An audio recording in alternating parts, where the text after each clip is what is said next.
Bonjour Fahimé Robiol. Bonjour.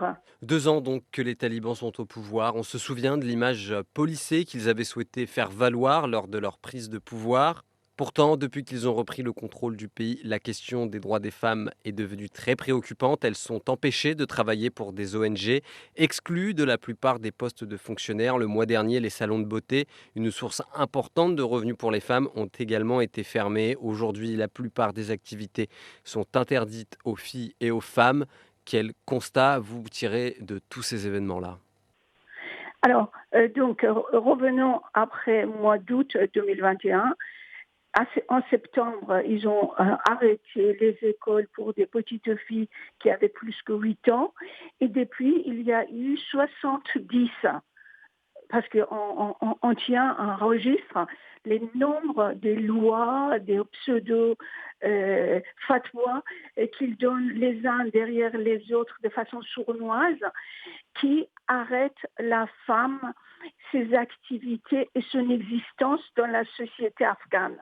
Et aujourd'hui, avec ce que vous venez de dire, la femme n'existe plus dans la société afghane. Elle ne peut pas travailler, elle ne peut pas aller à l'école, elle ne peut pas aller à l'université, elle ne peut rien faire. Elle ne peut pas se soigner, elle ne peut pas se laver dans le bain public, elle ne peut rien faire. Donc aujourd'hui, ce qu'on peut constater, et que ça n'existe dans aucun pays au monde, 17 millions de personnes dans un pays est coupée de ses droits fondamentaux. Donc, ce qui se passe aujourd'hui en Afghanistan, en ce qui concerne les femmes, n'est pas un apartheid sexuel, comme on essaie de le dire. Quand on coupe une population de ses droits fondamentaux, c'est un crime contre l'humanité et il faut le dire tel qu'il est.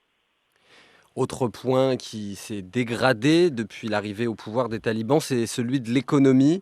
Elle avait déjà été malmenée par des décennies de guerre et s'est enlisée dans la crise après que des milliards de dollars d'aides internationales ont été coupés à la suite de leur prise de pouvoir. La production économique s'est effondrée de près de 80%. La sécheresse et les invasions de criquets ont également ruiné certaines exploitations du pays. Donc, à tous ces problèmes-là s'ajoute effectivement cette réticence de certains pays occidentaux désormais à verser des aides, de peur qu'elles ne soient détournées par le régime taliban.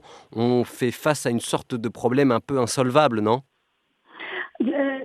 C'est-à-dire, nous, les Occidentaux, on voit cette partie de la carte. Par ailleurs, ce qui est étonnant, on voit que l'économie, enfin, l'indice de monnaie d'Afghan par rapport à tous les monnaies dans la région qui dringole comme pas possible, a été constant.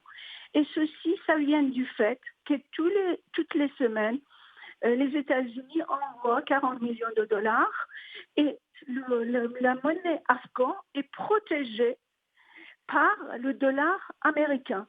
Et c'est pour ça il y a 2 semaines, les représentants américains à Doha félicitaient que la situation économique en Afghanistan s'est améliorée. Comment cette situation peut améliorer à partir du moment que les gens sont en train de mourir de faim et comme vous dites, l'aide humanitaire n'arrive pas à arriver aux gens et s'ils arrivent, eh ben, c'est capté par des talibans qui les réservent à eux-mêmes, à leurs combattants ou le stock pour leur guerre future.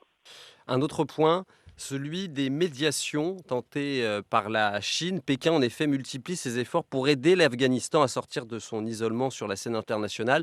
Pour le moment, aucun pays n'a encore reconnu l'autorité talibane en Afghanistan. Et forcément, Pékin essaie d'exploiter ce dossier-là et se pose en garant de la politique étrangère de Kaboul. Au début du mois de mai de cette année, le ministre des Affaires étrangères chinois, King Kang, était à Islamabad pour participer à un dialogue trilatéral avec ses homologues afghans et pakistanais. Est-ce que c'est un point qui pourrait éventuellement aider l'Afghanistan à sortir de cet isolement international auquel il fait face? Et moi, je pense que tous ceux qui négocient à l'étranger en tant que représentants de l'Afghanistan, ils n'ont pas le mandat, si on peut dire, à part une seule personne qui est le guide suprême de ce pays, où personne ne l'a vu, où personne n'a entendu sa voix, et que c'est lui qui dictate tout. Donc, on nous donne tous les espoirs, et quand on arrive à l'arbitrage est toujours négatif. Quant à la position des Chinois, les Chinois, comme partout, comme en Afrique, ne cherchent qu'une seule chose, c'est leur propre intérêt.